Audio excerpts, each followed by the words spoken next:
Whether it's in Delray, Tampa, or Orlando, roadway murals are getting marked for elimination this summer, stirring up mixed feelings amongst Floridians. I think that's crazy. Why is the state making this decision? What's it based on?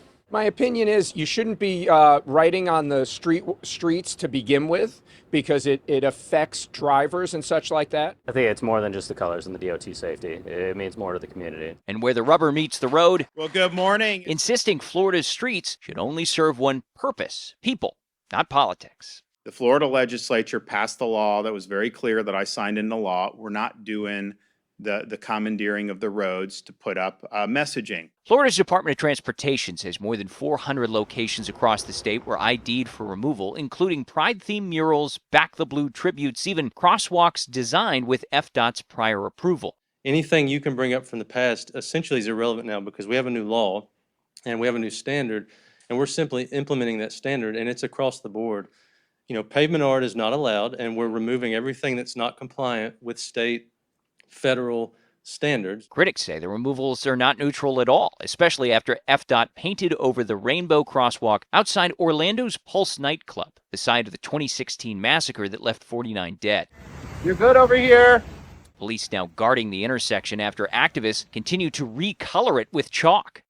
It prompted lawmakers like LGBTQ plus State Senator Chevron Jones to sound off in an MSNBC op-ed. The removal, he said, was not a, quote, neutral act of urban planning, but a calculated move, noting the cited law lacks specifics. It gave the Florida Department of Transportation the ability to enforce compliance when it came to traffic control standards and devices.